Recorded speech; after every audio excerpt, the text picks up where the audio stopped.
தமிழ் தடம் நேயர்களுக்கு வணக்கம். ஊடகவியலாளர் திரு கேப்ரியல் இணைந்திருக்காங்க. வாங்க பேசுவோம். அதுக்கு முன்பாக சப்ஸ்கிரைப் பண்ணா வீடியோ பார்த்துட்டு இருந்தீங்கன்னா சப்ஸ்கிரைப் பண்ணுங்க. தொடர்ந்து தமிழ் தடம் சேனலுக்கு ஆதரவு தெரிவிங்க. உங்களுடைய கருத்துக்கள் எதுவாக இருந்தாலும் அதை கமெண்ட் பாக்ஸ்ல தெரிவிங்க. வாங்க வீடியோக்குள்ள போலாம். வணக்கம். வணக்கம். டிவிகே தொடங்கப்பட்டு 2 ஆண்டுகள் முடிந்து இது 3வது ஆண்டுல அடி எடுத்து வைக்கிறாங்க. ஸோ விஜய் அவர்கள் ஒரு ஸ்பீச் கொடுத்திருக்காரு. அவங்களுடைய கொள்கை தலைவர்களுக்கு மாலையெல்லாம் போட்டுட்டு ஒரு 20 மினிட்ஸ் ஸ்பீச்சை வந்து கொடுத்துருக்காரு. எப்படி பாக்குறீங்க? முதல்ல அவர் ஸ்பீச்சுக்குள்ள அதை போயிட்டு டீகோட் பண்றது அதுக்கப்புறம் வச்சுப்போம். முதல்ல இந்த 2 வருஷம் டிவிகே உடைய பயணம் எப்படி பாக்குறீங்க? முதல்ல விஜய் அவர்களோட 2 வருஷ பயணத்தை பொறுத்தளவு கொஞ்சம் தேறி இருக்காரு. ஓகே. ஃபர்ஸ்ட் எல்லாம் ரொம்ப வெறப்பா பேசுவாரு. இப்ப கொஞ்சம் கேஷுவலா அவரோட இயல்பான ஸ்டைல்ல பேச ஆரம்பிச்சிருக்காரு. டான்ஸ் எல்லாம் ஆடுறாரு, மேடையில டான்ஸ் ஆடினாரு, கம்ஃபர்டபுளா இருக்காரு. பேப்பரை பார்த்து ரொம்ப படிக்கல, மைல்டா தான் படிக்கிறாரு. ஸோ அந்த வகையில விஜய் அவர்கள் பர்சனலா கொஞ்சம் க்ரோ ஆயிருக்காரு. பொலிட்டிக்கலா இல்ல, பொலிட்டிக்கல்னா அது கண்டென்ட் இல்ல, கண்டென்ட் வைஸ் இல்ல. ஓகே. ஸோ நான் சொல்றது என்னன்னா பெர்ஃபார்மரா கொஞ்சம் பெட்டரா இருக்காரு.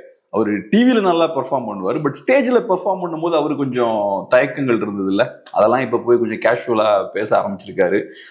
அவரோட பர்சனாலிட்டி இப்ப கொஞ்சம் வெளிப்பட ஆரம்பிச்சுது. இந்த தடவைலாம் பார்க்கும்போது கொஞ்சம் அவருக்குன்னு இருக்கக்கூடிய அந்த ஸ்டைல்ல கம்யூனிகேட் பண்றாரு. ஸோ அதெல்லாம் அவரு பண்றாரு. எப்பவுமே ஒரு மனிதன் முயற்சி பண்ணி நிறைய எஃபோர்ட் போட்டு புது ஸ்கில்ஸை வளர்த்துக்கும் போது, அவனுக்குள்ள கூடிய திறமைகளை வெளியே கொண்டு வரும்போது, இல்லைன்னா திறமைகளை நல்லா மெருகேற்றும் போது அதுல ஒரு அழகு இருக்கு. அப்படியே டெவலப் ஆகி வரதை பார்க்கும்போது நல்லா தான் இருக்கும். ஸோ விஜயும் அந்த வகையில ஒரு இண்டிவிஜுவலா ஒரு குரோத்தை வந்து காட்டியிருக்கார். விஜய் பார்க்கும்போது மகிழ்ச்சியா இருக்கு உங்களுக்கு? ஆமா, மகிழ்ச்சியா இருக்கு கண்டிப்பா. ஓகே. நான் சொன்ன மாதிரி ஒரு மனிதன் டெவலப் ஆகி வராருன்னா நல்லது தானே. அவருக்குள்ள இருக்க ஸ்கில்ஸ் எல்லாம், ஒரு ஃபியர், இந்த விஷயங்கள்லாம் ஓவர் கம் பண்ணி வராருன்னா அது பெரிய விஷயம் தானே. 41 பேர் இறந்து அவருடைய ஸ்கில்லாம் வளர்த்துக்கிறாரு அப்படின்னும் பொழுது அது பாராட்ட தகுந்ததுதான். உங்களுக்கு ஏன் இவ்வளவு வன்மம் அவர் மேல? இல்ல, நீங்க சொல்றீங்க, நானே சாஃப்டா பேசிட்டு இருக்கேன். இல்ல நான் சொல்றேன், 2 வருஷம் டிவிக்கே பயணம் போது அதெல்லாம் வரும்லன்றேன். அதெல்லாம் உள்ள வரும். ஓகே. பட் அது வந்து அவர் பிளான் பண்ணி பண்ணல. அப்கோர்ஸ் அவருக்கு அதுல பொறுப்பு இருக்கு. அவர் சரியா என்ன சொல்றது, ஆர்கனைஸ் பண்ணாம டிவிக்கே பண்ணிட்டாங்க. பட் எனிவே ஸ்டேஜுக்கு வந்து பேசுறாரு. ஃபர்ஸ்ட் மாநாட்டில் பேசும்போது அவருக்கு பயங்கர தயக்கங்கள் இருந்தது. ஃபேஸ்லாம் பார்த்தா பிளாஸ்டிக்கா இருக்கும், ரொம்ப பயங்கர வரப்பா இருப்பாரு. அந்த அந்த அந்த சீனை ஞாபகப்படுத்தி பாருங்களேன். ஃபேஸ் வந்து ரொம்ப டைட்டா இருக்கும். விக்ரவாண்டி மாநாடு சொல்றீங்களா? ஃபர்ஸ்ட் மாநாட்டுல பேசினார் விக்ரவாண்டி மாநாடு. ஓகே. ஆனா இப்ப நீங்க பாத்தீங்கன்னா ரொம்ப ரிலாக்ஸ்டா இருக்கு ஃபேஸ்லாம். ரொம்ப கேஷுவலா ரிலாக்ஸ்டா பேசுறாரு. நம்ம போன தடவை டிஸ்கஸ் பண்ணோம்ல, ஹிட்லர்லாம் ஃபர்ஸ்ட் ஸ்டேஜுக்கு வந்தா ஃபர்ஸ்ட் ஒரு 15 செகண்ட்ஸ் கேப் விடுவாரு, அப்புறம் ஸ்லோவா ஆரம்பிப்பாரு. ஸோ அதே மாதிரி ஒரு கேப் விடுறாரு, அப்புறம் ஸ்லோவா ஆரம்பிக்கிறாரு, அப்புறம் ஒரு இடத்துல அப்படி லைட்டா அப்படியே மொமெண்டம் இன்க்ரீஸ் பண்றாரு. ஸோ ஓரளவுக்கு இப்ப ஸ்டேஜ் ஃபியர்லாம் போய் ஒரு நார்மலைஸ் ஆயிருக்காரு. இது ஏன் விஜய்க்கு பெரிய சாதனம் நான் சொல்றேன்னா, நான் விஜய் ஒரு 30 இயர்ஸா வாட்ச் பண்ணிட்டு தான் இருக்கேன். சினிமாவில் வாட்ச் பண்ணணும்னு கிடையாது, பட் நம்ம எப்படியும் அப்பப்போ பார்ப்போம்ல டிவியில. எனக்கு நல்லா ஞாபகம் இருக்கு, பழைய ஆடியோ லான்ச் இதெல்லாம் வரும்போது, நான் சொல்றது ஒரு 20-25 இயர்ஸ்க்கு முன்னாடி, அந்த ஸ்டேஜ்ல ஃபங்க்ஷன் நடக்கும்போது ஸ்டேஜ்ல இருக்கிறதா இருக்கலாம், ரொம்ப ஆக்வர்டா இருப்பார் ஸ்டேஜ்ல. மற்ற எல்லாரும் கேஷுவலா டான்ஸ் ஆடுவாங்க, சிரிச்சு எடுத்திருப்பாங்க. விஜய் கொஞ்சம் தயக்கத்தோட அப்படி கொஞ்சம் ஓரமா அப்படி நிப்பாரு. கொஞ்சம் ஃபர்ஸ்ட்ல அவர் கண்ணாடிலாம் வர போட்டுருப்பாரு, கண்ணாடி போட்டிருப்பாரு. கொஞ்சம் ஆள் பார்க்க ஸ்டேஜ்ல ரொம்ப ஆக்வர்டா இருப்பாரு. ஆமா ஆமா. ஆனா இப்ப ஒரு எப்பவுமே சிலவங்க பார்த்தா குரோ ஆகிட்டே இருப்பாங்க, சிலவங்க ஒரே மாதிரி ஸ்டாட்டிக்கா இருப்பாங்க. இந்த குரோ ஆகிட்டே இருக்கவங்க காலத்துக்கும் தாக்கு பிடிப்பாங்க. ஏன்னா அவங்க அப்படியே வளைஞ்சு நெளிஞ்சு அதுக்கு காலத்துக்கு ஏற்ற மாதிரி, சூழலுக்கு ஏற்ற மாதிரி டெவலப் ஆகி வந்துடுவாங்க. ஸோ இவருமே இப்ப ஸ்டேஜ்ல எவ்வளவு தூரம் பேசுறதுலாம் பெரிய விஷயம்தான். ஆனா உண்மைதான், அது விஜய் அவர்கள் நாளாக ரொம்ப ஸ்மார்ட் ஆகிட்டே இருக்காரு. வயசாகிறதே தெரிய மாட்டேது அவருக்கு. மகாபிரபு பாத்துட்டீங்க, சீக்கிரமா வரும் ஒரு பிட்டு அங்கேயும் போட்டுடலாம்னு பாக்குறீங்களா? அங்க ஒரு குத்து. உண்மைதான். அவரு கமல்ஹாசன் அதே மாதிரி போக போக பெட்டர் ஆகிக்கிட்டே இருந்தாரு. இவரும் போக போக பெட்டர் ஆகிட்டே இருக்கு. அது காட்டக்கூடிய விஷயம் என்ன, டிசிப்ளின்டா ஃபோக்கஸா இருக்காரு, அந்த ஒரு தொழில ஃபோக்கஸா இருக்காரு, அதனால இருக்க முடியுது. பட் அதை தாண்டி பொலிட்டிக்ஸ் அப்படின்னு பார்க்கும்போது பொலிட்டிக்ஸ்ல பெரிய மாற்றம் இல்லை. நம்ம இதுக்கு முன்னாடி பேசின அதே விஷயங்கள் தான். ஒரு இடத்துல அவரு என்ன பண்றாரு, பேசிக்கா ஒரு ஃபார்முலா வச்சிருக்காரு. டிஎம்கேவை பெரிய எதிரியா, மோசமான எதிரியா சித்தரிக்கிறது, அதிமுகவை ஏளனப்படுத்துறது, இவங்க ஒண்ணுமே கிடையாது, ரொம்ப பலவீனம் அப்படின்ற மாதிரி சொல்றது, நாம் தமிழர் கட்சியெல்லாம் களத்திலேயே கிடையாது, திமுகவுக்கு எதிர் நாங்க தான் அப்படின்ற ஒரு விஷயத்தை எஸ்டாப்ளிஷ் பண்றது. இந்த தடவையும் அது ரொம்ப அருமையா பண்ணியிருக்காரு. நிறைய கூட்டணிகள் இருக்குன்றாரு. ஒரு சைடுல திமுக கூட்டணி இருக்குன்றாரு, இன்னொரு சைடுல பாஜகவோட சில பேர் இருக்காங்க அப்படின்ற மாதிரி அவரு சொல்றாரு. அதிமுக பேரே சொல்லலாம். ஆமா. சோ கிளியர் கிட்ட என்ன சொல்றாருன்னா, இவங்க ஒண்ணுமே கிடையாது, ரொம்ப வீக்கா இருக்காங்க, பாஜகவோட சில பேர் இருக்காங்க அப்படின்றான். அப்படின்னா அதுக்கு அர்த்தம் என்ன? பாஜகவோட இல்ல, பாஜக தலைமையிலன்றாரு, பாஜக தலைமையிலன்றாரு, அதிமுகன்ற பேரே யூஸ் பண்ணல. சோ அவர் சொல்ல வர விஷயம் என்னன்னா, அதிமுக ரொம்ப வீக்கா இருக்காங்க, அதிமுகன்ற ஒரு கட்சியே கிடையாது. ரெண்டாவது பாஜகவோட ஸ்ட்ராங்கா அதிமுகவை கனெக்ட் பண்ணியும் பேசுறாரு. சோ அவரு திமுக ஸ்ட்ராங்கா இருக்காங்க, ரொம்ப மோசமா இருக்காங்க, நாங்க தான் அவங்கள வீழ்த்துவோம், அந்த பாயிண்ட் அவரு ஸ்ட்ரெஸ் பண்ணிக்கிட்டே இருக்காரு. இந்த இடத்துலயும் அதை எஸ்டாப்ளிஷ் பண்ணிட்டாரு. அதை தாண்டி பெருசா அதுல பொலிட்டிக்கல் மெசேஜ்னு பார்த்தா எதுவுமே கிடையாது. நான் சொன்ன மாதிரி திமுக அட்டாக் பண்ணும்போது ஸ்டாலின் அவர்களை பர்சனலா அட்டாக் பண்றது, கொஞ்சம் சீப்பான காமெடி எல்லாம் ஸ்டேஜ்ல சொல்றது, இந்த திமுக எதிர்க்கக்கூடிய தில் நம்ம கிட்டதான் இருக்கு அப்படின்றாரு. அதான் எங்கெல்லாம் எதிர்த்தாங்கன்னு மட்டும் கொஞ்சம் சொல்லிட்டா நல்லா இருக்கும். மேடையில பேசிட்டு இருக்கோம் திமுக பாஜக எதிர்க்கிற மாதிரிதான். ஓகே, அந்த மாதிரி நாங்க தான் எதிர்க்கிறோம் கேட்டா நாங்க அதை பத்தி பேசியிருக்கோம், இதை பத்தி பேசியிருக்கோம். இல்ல சார், எதிர்க்கிறதுனா எங்க எதிர்த்தீங்க, எக்ஸாக்டா என்ன செஞ்சீங்க அப்படின்னு கேட்டா, இல்லைங்க ஒண்ணுமே செய்யலைங்க. அதே தான் இங்கேயும். திமுக எதிர்ப்புன்றது சும்மா வாயால இப்படி பேசிக்கிட்டே இருக்க வேண்டியது, அதை தாண்டி களத்துல எதுவும் பண்ணல. இப்படி வாயால விஜய் திமுக எதிர்க்கிறதால திமுகவுக்கு ஏதாவது பாதிப்பு ஏற்பட போகுதா? லாபம் தான். ஆமா, பேங்க் அக்கௌண்ட்ல பணம் ஏதாவது கம்மியாக போகுதா, ஏதாவது வலி ஏற்பட போகுதா? ஒன்றும் கிடையாது. நீங்க சொன்ன மாதிரி லாபம் தான். இப்படி பேசிட்டு இருக்கிறதால அதிமுகவுக்கு தான் சிக்கல். ஆனா ஒண்ணு நான் பார்த்த அளவுல விஜய் கொஞ்சம் டவுன் சைஸ் பண்ணப்பட்டிருக்கார். அது இந்த மீட்டிங்ல பார்க்கும் போதே நமக்கு தெரியுது. ரெண்டாவது அவங்க ப்ரொஜெக்ட் பண்றதுன்னு பார்த்தா நல்லா கிராண்டா பெருசா ப்ரொஜெக்ட் பண்ணலாம். இப்ப அவங்க இந்த மீட்டிங் நடக்குது இல்ல, பெரிய கிராண்டான ஒரு ஆடிட்டோரியம்லாம் இல்ல, சின்ன இடத்துல தான் பண்றாங்க. அவங்க பணியூர் ஆபீஸ் நினைக்கிறேன். ஆமா, ஒரு மேபி ஒரு 700-600 பேர் இருந்திருப்பாங்கன்னு நினைக்கிறேன். அவ்வளவு கூட இருந்திருக்க மாட்டாங்கன்னு நினைக்கிறேன். ஒரு 500 பேர்னு வச்சுப்போம், ஒரு 1000 பேர் வச்சுப்போமே, அவ்வளவுதான் இருப்பாங்க. அதை கூட நல்லா காட்டலாம். இங்க பாத்தீங்கன்னா இது வந்து ஏதோ 15 பேர் உட்கார்ந்துருக்க மாதிரி காட்டியிருக்காங்க, சின்ன ரூம் மாதிரி. அவங்க இப்ப விஜய் வந்து ஒரு பெரிய ஒரு ஸ்டார், மீடியா எப்படி ஃபங்க்ஷன் ஆகும், எப்படி ஒருத்தரை ப்ரொஜெக்ட் பண்ணுன்றதுதான் நல்லா தெரியும். ஸோ கம்மியான ஆட்கள் இருந்தாலுமே அதையுமே நல்லா கிராண்டா ப்ரொஜெக்ட் பண்ணிருக்கலாம். இவங்க சில நேரங்கள்ல ஆக்சிடென்டலா சில ஷார்ட்ஸ் காட்டும் போது அங்க நிறைய பேர் இருக்காங்கன்றதே நமக்கு தெரியுது. மற்றபடி நேச்சுரலான இந்த ஸ்டாண்டர்ட் ஷாட் எல்லாம் பார்க்கும்போது மொத்தம் 15 பேர் தான் இருக்கிற மாதிரி இருக்கு.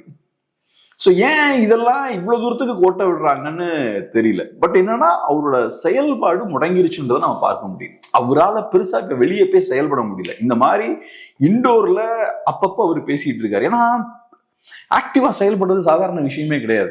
இப்ப என்டிகே எடுத்துக்கிட்டோம்னா வரிசையா நிறைய மாநாடு போட்டுக்கிட்டே இருந்தாங்க. இந்த மாதிரி நீங்க பெரிய பெரிய கட்சிகளாலையும் போட முடியாது, சாதாரண விஷயம் கிடையாது பெரிய மாநாடுகள் போடணும்னா. இப்ப கோயம்புத்தூர்ல எல்லாம் பார்த்தோம், பெரிய பெரிய பொதுக்கூட்டம்லாம் திமுக நடத்தினாங்க. அதுக்கு என்ன செலவுன்னு உங்களுக்கு தெரியும். ஒவ்வொருத்தவங்களுக்கும் ஒரு கவரு, ட்ரெஸ்ஸு, தண்ணி பாட்டில், ஸ்வீட்ஸு, காரம் எல்லாம் கொடுத்து எடுத்து கூட்டிட்டு வரணும். ஸோ முன்னை விட இன்னைக்கு ஒரு மாநாடு நடத்தணும்னா ரொம்ப செலவு இருக்கு. ஸோ அப்படி இருக்கும்போது இப்போ என்டிகேவுக்கு அது ஏன் பண்ண முடியுதுன்னா, பெரிய ஒரு கேடர் ஸ்ட்ரென்த் இருக்கு அவங்க கிட்ட, பெரிய தொண்டர் படை இருக்கு, போய் பணத்தை மொபிலைஸ் பண்ண முடியும், போய் கலெக்ட் பண்ண முடியும், இதெல்லாம் அவங்களால பண்ண முடியும். ஸோ அதனால அவங்களால முடியுது. காசு கொடுக்காம மக்கள் வராங்க, காசு கொடுக்காம வர்றதுக்கும் ஆட்கள் இருக்காங்க.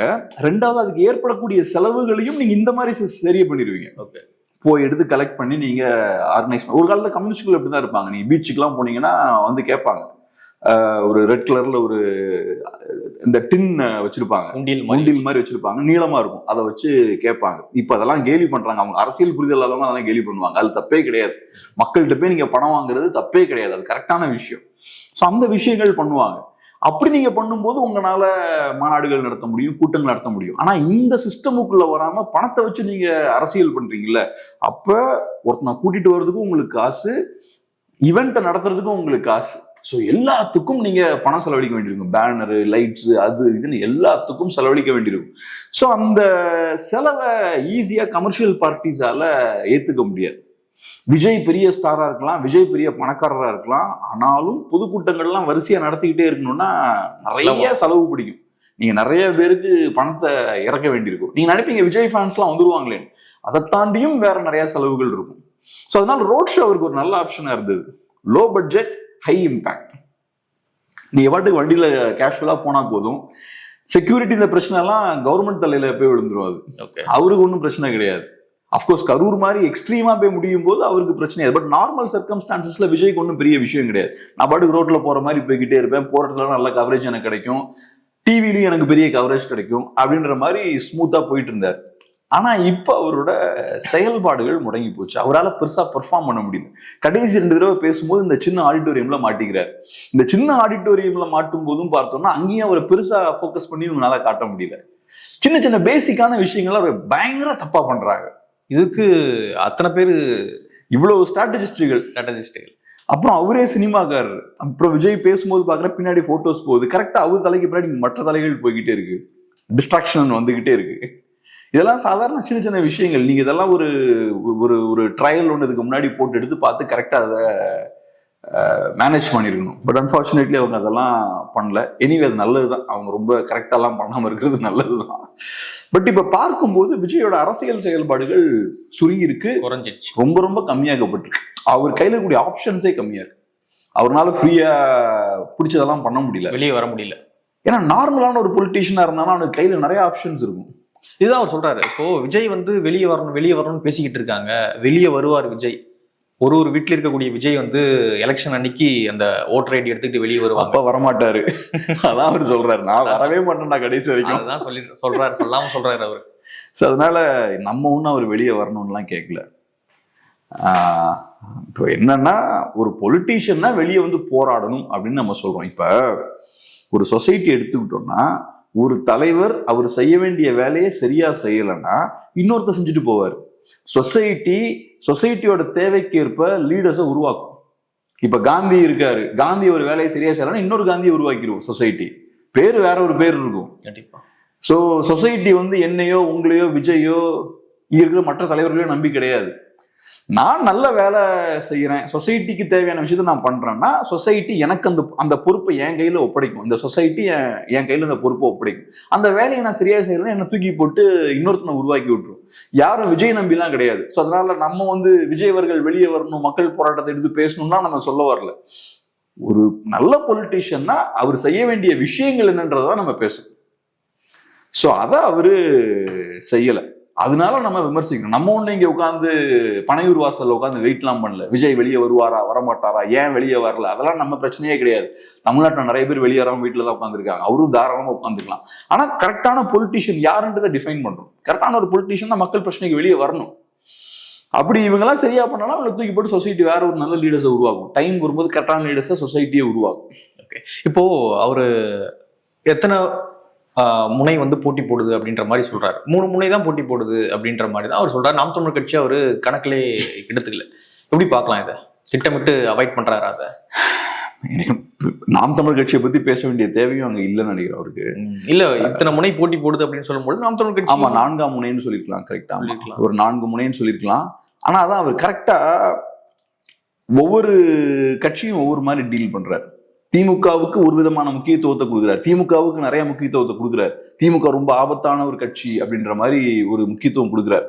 அது எதுக்குன்னா, நம்ம 2 பேரும் தான் மோத போறோம், திமுகவும் தாவேக்கும் தான் மோத போறோன்ற மாதிரி. 2வது, அதிமுகவை பேசும்போது எப்பவுமே கொஞ்சம் ஏளனமான ஒரு டோன்ல தான் பேசுறது. அதிமுக ரொம்ப வீக்கா இருக்காங்க, ஒண்ணுமே இல்லைன்ற மாதிரி பேசுறது. ஸோ அதிமுகவை தட்டி கழிக்கக்கூடிய டோன்ல பேசுறது. என்டிகேவை பத்தி நீங்க சொன்ன மாதிரி பேசவே இல்லை. 8% ஓட்டு இருந்ததுன்னா நேச்சுரலா அது ஆக்சுவலா அதுதான் 3வது அணி. அவங்களுக்கு 8% ஓட்டு இருக்கு, டிவிகேவுக்கு ஒன்றும் ஓட்டே கிடையாது. ஸோ 3வது அணி என்டிகே தான். இவங்க 4வது அணியா வேணா இருக்கலாம். ஏன்னா மக்கள் நல கூட்டணி இருக்கும்போது 3வது அணின்னு சொல்றீங்க. அவங்களுக்கு என்ன ஓட் பர்சன்டேஜ் இருந்தது?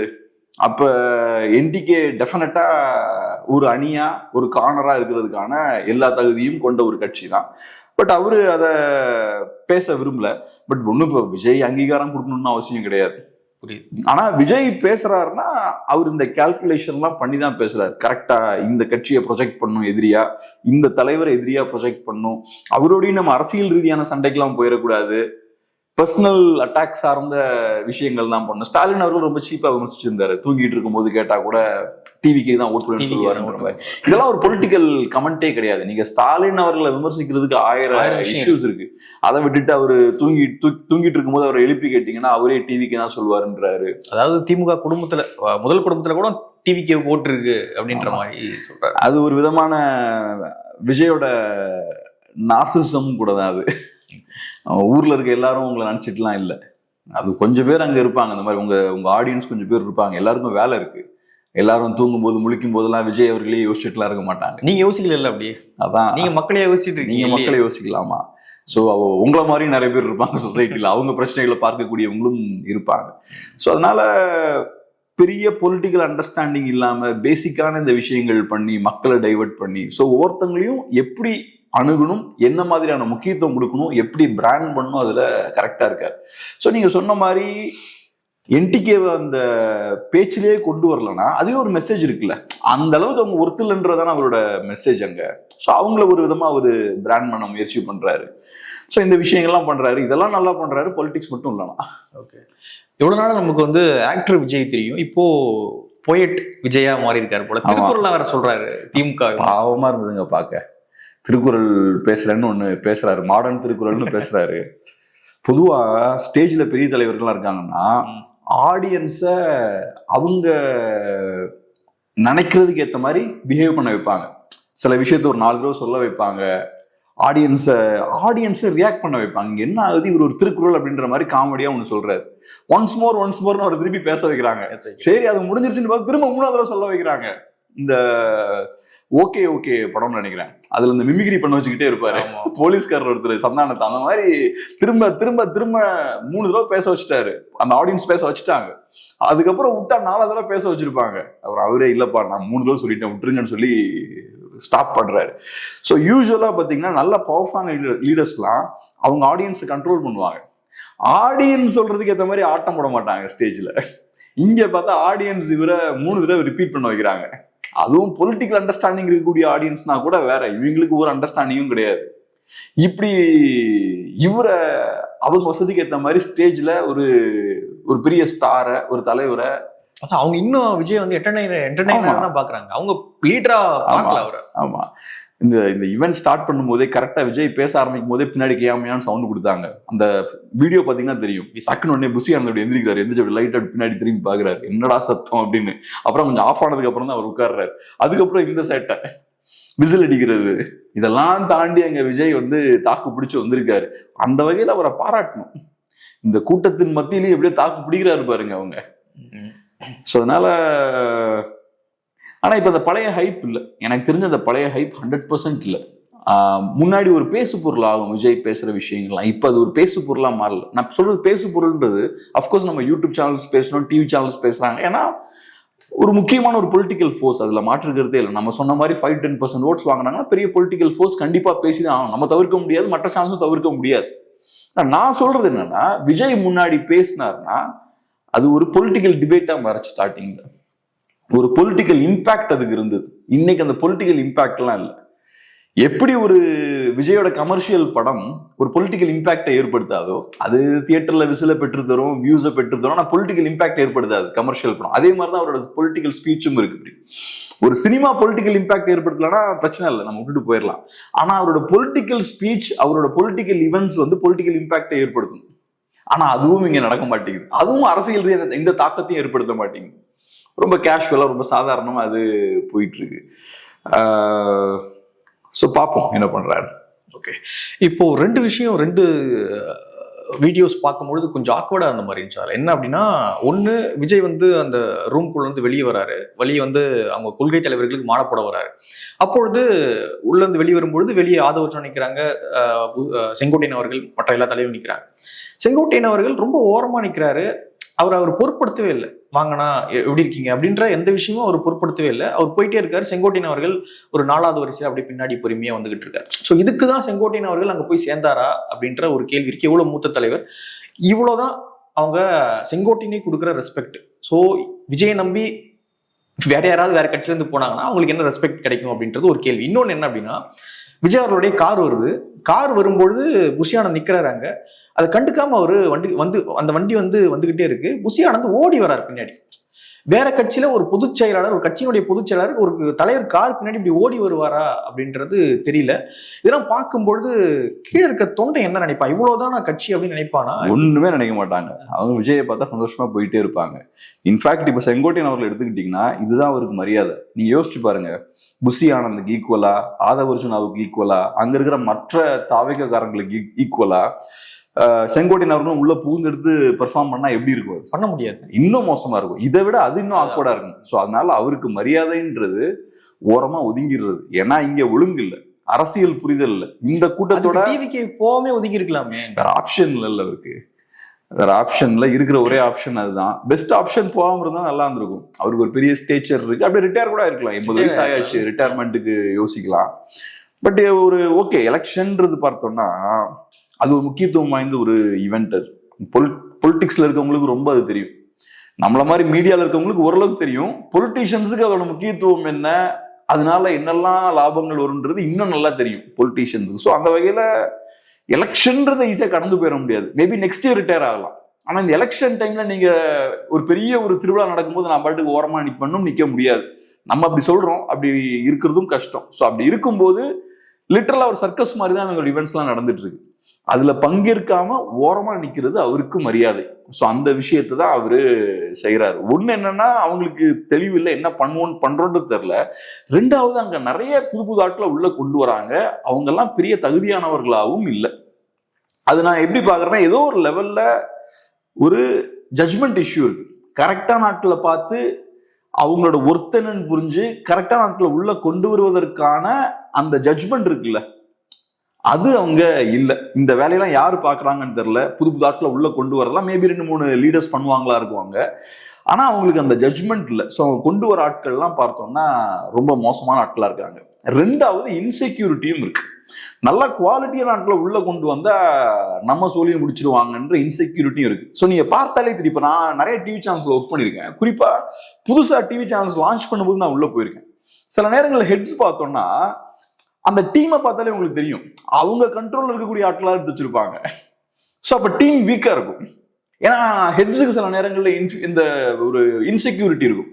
நல்ல ஸ்ட்ராங் ஆட்கள் 4 பேர் தான் நம்மளை தூக்கி போட்டுருவானுங்க அப்படின்ற ஒரு பயம் இருக்கும். ஸோ அதனால கொஞ்சம் வீக்கான ஆட்களையாவே அவங்க டீம்ல சுத்தி வச்சிருப்பாங்க. அது இனிஷியலா ஒரு 6 மாசம் பிரச்சனை இருக்காது. ரைட், டீம் நம்ம கண்ட்ரோல் இருக்கு, சேனல் நம்ம கண்ட்ரோல் இருக்கு, நீங்க கெத்தா இருப்பீங்க. அப்புறம் டிஆர்பி ரிசல்ட்ஸ் எல்லாம் வர வர உங்க பொசிஷன் வீக் ஆக ஆரம்பிச்சிடும். இந்த டீமை வச்சு அவங்களால டெலிவர் பண்ண முடியாது. இங்கேயும் அதே மாதிரிதான். நிறைய ஆட்கள் இப்ப புதுசா வராங்க. அவங்களோட ஒர்த்துன்னு பார்த்தா ரொம்ப நிறைய பேர் ரொம்ப சீப்பான ஆட்களா இருக்காங்க. அவங்களெல்லாம் எப்படி இவங்க ரிட்டைன் பண்றாங்கன்னே தெரியல.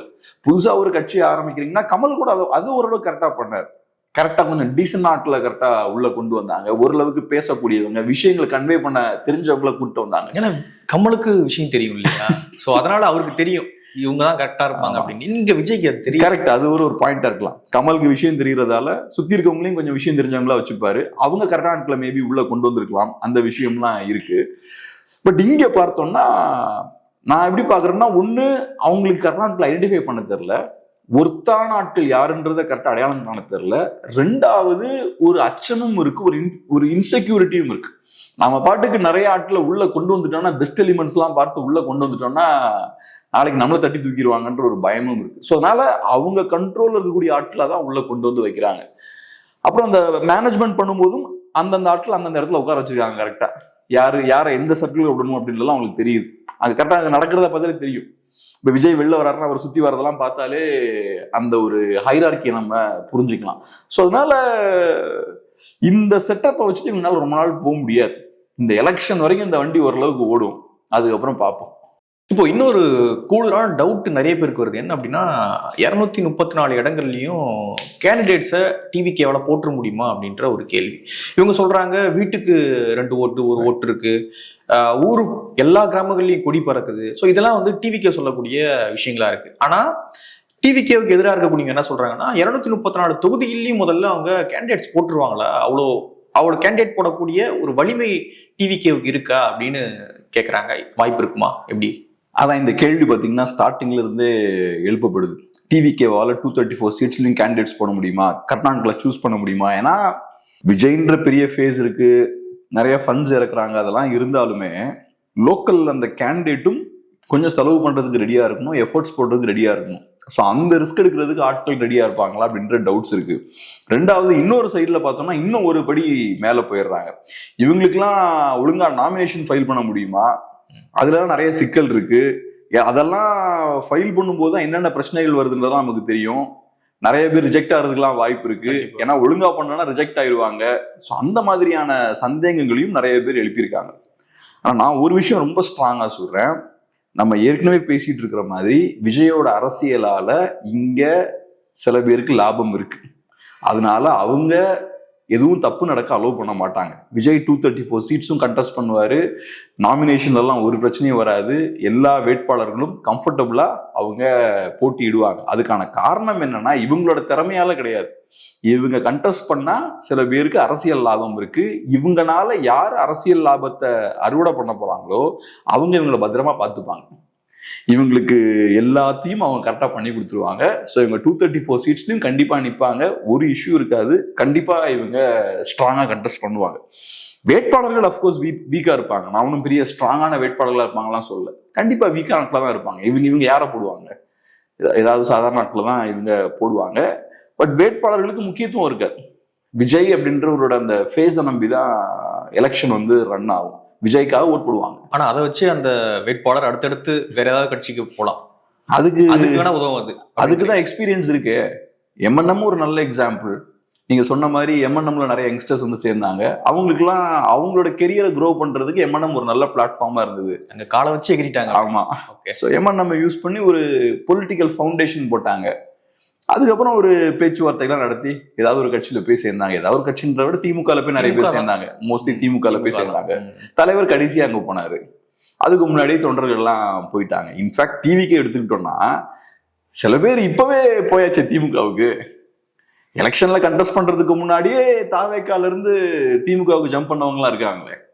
ஸோ அவங்கள பொறுத்தளவு இது ஒரு நல்ல பிளாட்ஃபார்ம். இப்போ நீங்க யோசிச்சு பாருங்க, நிறைய பேருக்கு இந்த பிளாட்ஃபார்ம் கிடைச்சிருக்காரு. ஸோ ஒரு பொலிட்டிக்கல் லான்ச்சிங் பேடா நிறைய பேருக்கு தாவேக்கா அமைஞ்சிருக்கு. ஆனா என்னன்னா தாவேக்கான்ற இந்த பொலிட்டிக்கல் பிளாட்ஃபார்ம் ப்ராப்பரான ஆட்களை இன்னும் லான்ச் பண்ணல. எனக்கு தெரிஞ்சு ஒரு ப்ராப்பரான ஆளை கூட இவங்க லான்ச் பண்ணல. ஒரு நல்ல பொலிட்டிக்கல் அண்டர்ஸ்டாண்டிங் உள்ள ஒரு லீடரை இவங்க லான்ச் பண்ணல. இன்ஃப்ளூயன்சர்ஸ், பேச்சாளர்கள், அப்புறம் இந்த மாதிரியான பொலிட்டிக்கல் அனலிஸ்டுகள், இவங்களெல்லாம் சோசியல் மீடியா ஆட்களெல்லாம் கொஞ்சம் பேரை லான்ச் பண்ணியிருக்காங்க. ஸோ பெரிய விஷயம் இல்லாத ஆட்களுக்கு பெரிய ஒரு ரீச்சை தாவேக்கா கொடுத்துருக்காங்க. பட் எனிவே யதார்த்தம் இதுதான். அவங்களுக்கு ஒரு லான்ச்சிங் பேட் கிடைச்சிருக்கு. ஃபியூச்சர்ல அவங்களோட கெரியரை அவங்க பில்ட் பண்ணலாம். ரெண்டாவது இன்னும் ஒரு ரெண்டு விஷயம் நம்ம பேசி மாட்டோம். இந்த மீடியாவோட ரோல் நம்ம பேசணும். கரூர் சம்பவம் நடக்கும்போது கூட பார்த்தோம்னா மீடியாவோட ரோல் ரொம்ப மோசமா இருந்தது.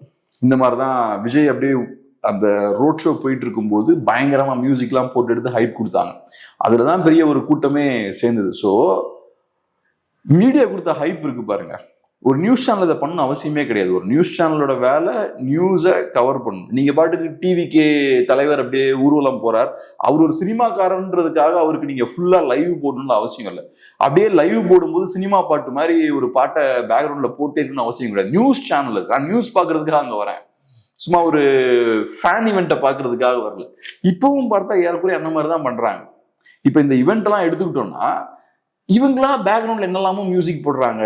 அந்த ஈவெண்ட் நடக்கும்போது ஒரு மியூசிக் போச்சுன்னா பரவாயில்ல, இவங்களா பேக்ரவுண்ட்ல மியூசிக் ஆட் பண்றாங்க. அது எதுக்கு நீங்க பண்ணணும்? இப்ப ஃபேன் கிளப் அதை பண்ணுதுன்னு எனக்கு புரிஞ்சுக்க முடியுது. நீங்க ஏன் பண்றீங்க? அரங்கத்தை அதிர விட்டார் விஜய், மாஸ் காட்டிய விஜய், இதெல்லாம் எதுக்கு? வியூஸ் வருது, நல்லா டிஆர்பி ஏறுது. சோ நீங்க விஜயோட ஃபேன்ஸ் என்ன கேட்க என்ன பார்க்க விரும்புறாங்களோ நீங்க அதை கொடுக்குறீங்க. அது என்டர்டைன்மெண்ட் சேனலோட வேலை இல்ல, அது நியூஸ் சேனலோட வேலை கிடையாது. ஒரு நியூஸ் சேனலா நீங்க நியூஸை நீங்க கவர் பண்ணணும். மாஸ் காட்டிய விஜய்னா நீங்க என்ன பண்றீங்க? நியூஸ் போடல, நீங்க அந்த நியூஸுக்கு ஒரு கேரக்டரை கொடுக்குறீங்க, அதை டிஃபைன் பண்றீங்க. நீங்க அது எப்படி நீங்க கொடுக்கலாம்? அது எல்லா கட்சிக்கும் நீங்க பண்ணுவீங்களா? அப்ப ஸோ உங்க வசதிக்கு ஏற்ற மாதிரி இது ஏன் பண்றீங்க? ஸோ இவங்க அதுக்கு பின்னாடி வேற நிறைய எக்கனாமிக்ஸ்லாம் இருக்கு, அதுக்குள்ள நம்ம டீப்பா போக வேண்டாம். ஆனா இந்த விஷயமும் நடக்குது. திரும்பவும் பார்த்தோம்னா நம்ம மீடியா எந்த அளவுக்கு மோசமா இருக்குன்றத காட்டுது. இந்த மாதிரியான தேவையில்லாத விஷயங்களை திரும்ப திரும்ப டிவியில போடுறதே வேஸ்ட். அதுலயும் நீங்க பயங்கரமா ஹைப் ஏத்தி காட்டுறீங்க. பேக்ரவுண்ட்ல சத்தமா மியூசிக்லாம் போட்டு ஏத்தி ஒரு பூஸ்டப் பண்ணி காட்டுறீங்க. நீங்க இந்த டிக்டாக்ல அந்த ரீல்ஸ் எல்லாம் பண்ணுவாங்கல்ல, அந்த ஸ்டைல்ல நீங்க பண்ணிட்டு இருக்கீங்க. ஸோ இதுவும் அன்பார்ச்சுனேட்டான ஒரு விஷயம் தான். ஓவராலா 2 வருஷம் டிவிக்கு, 3வது வருஷம் அடி எடுத்து வைக்கிறாங்க. என்ன சொல்ல விரும்புறீங்க டிவிக்கு? வாழ்த்துக்கள், நல்லா பண்ணுங்க. ஆனா கொஞ்சம் கவனமா பண்ணுங்க. ஏன்னா நீங்க தவறு ஏதாவது பண்ணீங்கன்னா கரூர் சம்பவம் மாதிரி தான் நடக்கிறதுக்கு வாய்ப்பு இருக்கு. ஸோ அதனால நல்ல அரசியல் பண்ணலாம், கெட்ட அரசியல் பண்ணலாம், அதெல்லாம் உங்க விருப்பம். பட் மக்கள்னு வரும்போது கொஞ்சம் சில நேரங்கள்ல உங்களோட செயல்பாடுகள் மக்களுக்கு பாதிப்பையும் ஏற்படுத்தும். ஸோ அதையும் புரிஞ்சு நீங்க செயல்படுங்க. அவ்வளவுதான், வேற என்ன நமக்கு. மக்களுக்கு தான் நிறைய சொல்றதுக்கு இருக்கு. இவங்க பக்கம்லாம் போகாதீங்க, நல்ல கட்சியா பார்த்து போங்க. வெயிட் பண்ணி பார்க்கலாம் என்ன நடக்குது அப்படின்னு. நிறைய விஷயங்கள் நம்மோடு பகிர்ந்துக்கிட்டீங்க. நன்றி.